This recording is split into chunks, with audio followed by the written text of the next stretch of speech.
আসসালামু আলাইকুম, শুভেচ্ছা, স্বাগতম। প্রিয় দর্শক, বাংলাদেশ জাতীয়তাবাদী দল বিএনপি কে নিয়ে সংবাদ। বিএনপি কিছু আশার বাণী এবং দিচ্ছে যে তারা সরকার গঠন করলে কি কি করবে ওই সমস্ত ব্যাপারে বক্তব্য দিছে আর কি। ওই ব্যাপারে সংবাদ। তারেক রহমান সাহেব বলছে, বিএনপি সরকার গঠন করলে শিক্ষিত বেকার ভাতা চালু করবে। তারেক রহমান এটা খুব ভালোই, তার কারণ অনেক ছেলেপেলেরা লেখাপড়া করে শিক্ষিত হয়েও বেকার থাকে, তাদের যদি ভাতার বন্দোবস্ত করা হয় তাহলে এটা সুবিধাই হবে।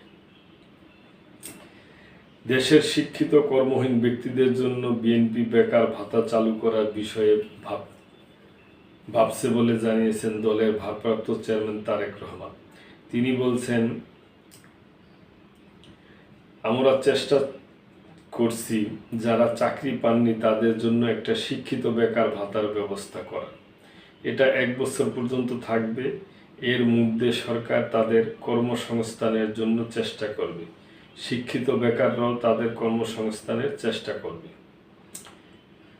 বুধবার বিকেলে রংপুর, নীলফামারী ও সৈয়দপুর জেলার বিএনপির সাংগঠনিক জেলা নিয়ে রাষ্ট্র কাঠামো মেরামতে বিএনপির 31 দফা সংক্রান্ত এক প্রশিক্ষণ কর্মশালায় ভার্চুয়ালি যুক্ত হয়ে এমন ভাবনার কথা জানান তারেক রহমান। বিগত সরকারের সময়ে সরকারি ও আধা সরকারি চাকরিতে দলীয়করণ হয়েছে উল্লেখ করে বিএনপির ভারপ্রাপ্ত চেয়ারম্যান বলেন, বিএনপি সহ কিছু রাজনৈতিক দলের তরুণ নেতৃত্ব ছিল, তরুণ সহকর্মী ছিলেন। তাদের অনেকেই আন্দোলন সংগ্রামের কারণে বয়স পার হয়ে গেছে। এটার ভুক্তভোগী শুধু ছাত্রদল নয়, এর বাইরে অনেক মানুষ আছে যারা স্বৈরাচারের রাজনীতি সমর্থন করতেন না, কিন্তু সরকারের পক্ষে না থাকায় তাদেরও চাকরি খেয়েছে বা চাকরি দেয়নি। এ বাস্তবতা বিবেচনা করতে হবে। বিএনপি সরকার গঠন করলে সার্বজনীন স্বাস্থ্য বীমা চালু করা হবে কিনা তারেক রহমানের কাছে জানতে চাইলে তিনি বলেন, জনসংখ্যার বিচারে বাংলাদেশ কোনো ছোট দেশ নয়, বড় দেশ। আমার ধারণা এই মুহূর্তে বাংলাদেশের জনসংখ্যা কোনো ক্রমেই 20 কোটির কম নয়। 20 কোটি মানুষকে স্বাস্থ্যসেবা দিতে হলে বিরাট বাজেট প্রয়োজন। প্রচুর মানুষ অসুস্থ হতে পারে বিভিন্ন কারণে। তিস্তা মহাপরিকল্পনার বাস্তবায়ন ও রংপুর বিভাগের অর্থনৈতিক বৈষম্য নিয়ে বিএনপির পরিকল্পনা নিয়ে জানতে চাইলে তারেক রহমান বলেন, রংপুর বিভাগের 3 কোটি মানুষ কম বেশি ওতপ্রোতভাবে তিস্তার সঙ্গে যুক্ত। কাজেই তিস্তা আমাদের জন্য একটি গুরুত্বপূর্ণ ইস্যু। যেভাবেই হোক আমাদের তিস্তার সমস্যার সমাধানে একটি জায়গায় পৌঁছাইতে হবে।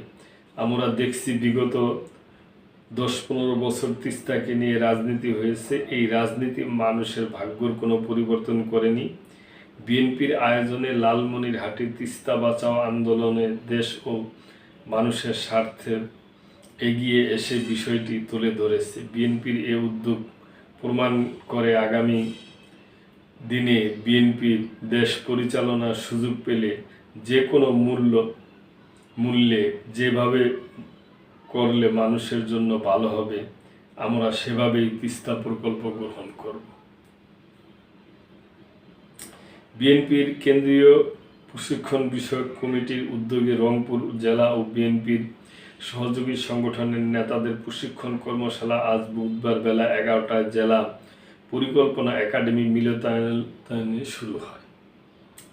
কর্মপরিকল্পনায় সভাপতিত্ব করেন রংপুর মহানগর বিএনপির আহ্বায়ক শামসুজ্জামান শামু। উদ্বোধনী বক্তব্য দেন বিএনপির প্রচার সম্পাদক সুলতান সালাউদ্দিন টুকু। সঞ্চালনা করেন বিএনপির নির্বাহী কমিটির সদস্য আব্দুস সাত্তার পাটোয়ারি। তো দর্শক, এই অনুষ্ঠানে ভার্চুয়ালি যুক্ত হয়ে তারেক রহমান সাহেব এই কথাগুলো বলছে।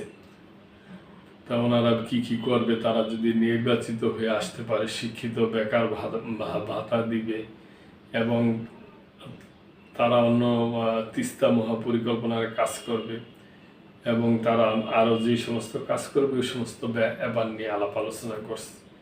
তো এখানে আলাপ আলোচনা সে তো বক্তব্যতে তো ভালোই মনে হয়, এইভাবে যদি কাজ করে তাহলে তো ভালো। তাই আমরা আশায় রইলাম, দেখি ইলেকশন হোক এবং